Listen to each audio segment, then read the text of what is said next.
monde, aujourd'hui on se retrouve pour une pile à lire, la pile à lire du mois de juillet. Je sais qu'il y en a beaucoup qui englobent tout l'été, mais moi je me suis dit que j'allais faire d'abord juillet et qu'après j'allais adapter, suivant les lectures que j'ai faites en juillet, j'allais adapter la pile à lire de août. Donc je vous présente que la pile à lire du mois de juillet et on y va tout de suite. Donc on va commencer avec les prix de nos larmes de Mathieu Delahousse aux éditions L'Observatoire. Donc j'ai eu ce livre grâce à Mass Critique Babelio. Je l'ai commencé, hein, j'avoue, j'ai commencé et j'ai lu 80 pages. On est pile poil le premier, donc j'ai commencé un tout petit peu en avant, j'ai commencé le 30, mais bon, vous m'en voudrez pas. Du coup, on est avec le journaliste qui est passé 2 ans dans les tribunaux pour voir comment ça se passe avec les gens traumatisés par rapport aux attentats. Voilà, donc comment ce qui touche, comment ça se passe aussi durant le jugement et tout ça. Donc comment on calcule ce que va toucher une personne traumatisée par ces attentats et tout ça. Et on va voir plein de situations. C'est des situations réelles qui se sont réellement passées.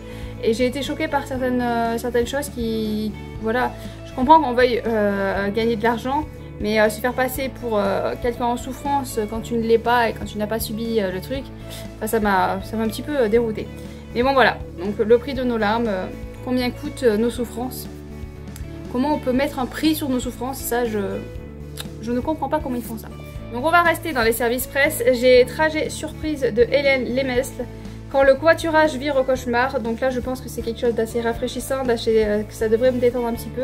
C'est écrit assez gros, mais en longueur il est un peu plus long. Donc ça devrait se lire quand même assez vite, il est pas très gros. Ça fait un petit moment que je l'ai reçu, donc il serait temps que je me lance dedans.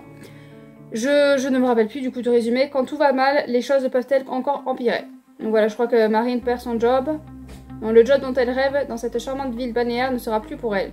Voilà, donc elle va pas avoir le job qu'elle veut, et donc elle va faire un road trip je crois, enfin bon, voilà, je vous en parlerai quand je l'aurai lu, mais en tout cas, il sera lu parce que c'est un service presse que je dois absolument lire. Autre service presse que l'auteur m'a gentiment fait parvenir, c'est Exécution de Pascal Marnet, donc aux éditions M Noir. Il m'a contacté sur Instagram et il m'a gentiment dit si ça m'intéresserait, et je dis que quand j'ai lu le résumé, je dis oui, ça a l'air plutôt pas mal, il est pas très gros non plus. Donc du coup là on est dans Paris avec la brigade, le 36 quai des Orfèvres, donc à Paris. Et ça suit une enquête ou des choses comme ça, petite enquête, donc je n'en lis pas plus, je ne me rappelle plus, donc je vais pas commencer à en relire plus, mais j'ai hâte. En plus il m'a gentiment fait une dédicace, donc voilà, donc il sera lu aussi si tout va bien, mais vu que c'est un service presse, ça fait partie des priorités. Ensuite on va passer donc aux sagas. J'ai pris beaucoup de sagas pour continuer des sagas, faire des suites de sagas par rapport au challenge de Totally Brune, qui fait un challenge saga, les séries. Je sais plus le nom de son challenge, je vous laisserai si j'y pense le lien en barre d'infos. Et donc du coup je me suis dit que j'allais continuer un petit peu dans les sagas, et je fais d'ailleurs des lectures communes. Donc pour le Seigneur des Anneaux, le tome 2,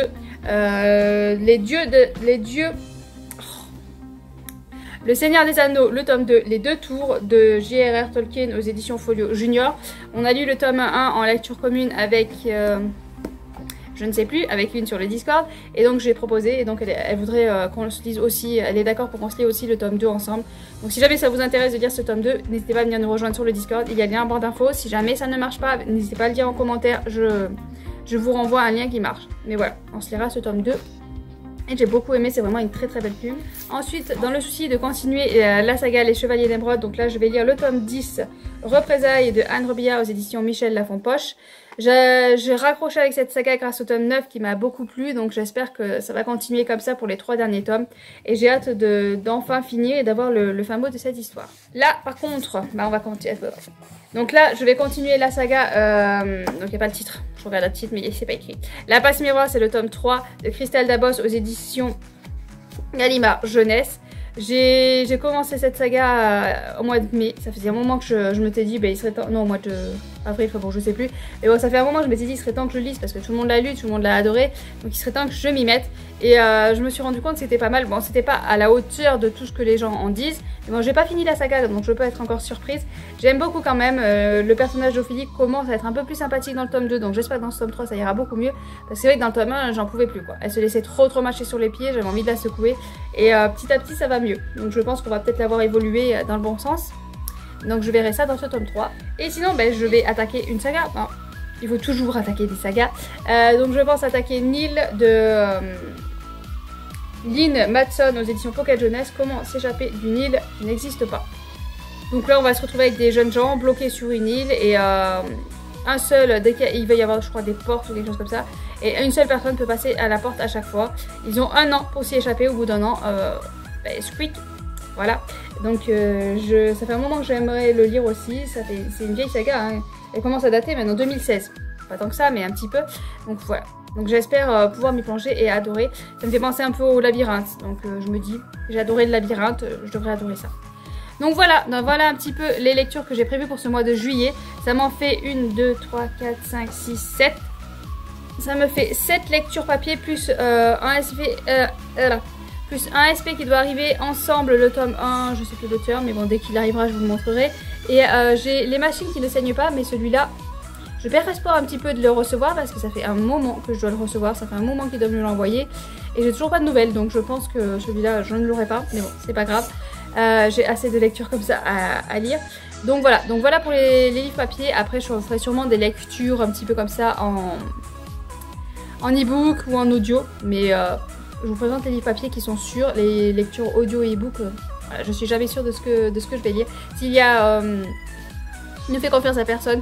Je suis en train de lire un e-book, donc je le finirai au mois de juillet. Et donc voilà, il y a déjà celui-là. Après, à voir ce que je lirai d'autre. Mais voilà, donc ça fait déjà une belle petite pile. J'espère avoir le temps de tout lire. Elle est pas très grosse, mais je me dis justement que ça peut me laisser le temps de tout lire. Au niveau du Pay Ton Slip, j'ai lu 16 livres au mois de juin. Donc j'ai 16 livres et mon objectif c'est 40 livres. Donc je me dis que c'est faisable, hein. Je peux potentiellement y arriver. Donc on va croiser les doigts. Allez, sur ce, je vous laisse. N'hésitez pas à me dire ce que vous comptez lire, vous, au mois de juillet. Et sur ce, je vous souhaite de bonnes lectures et à bientôt.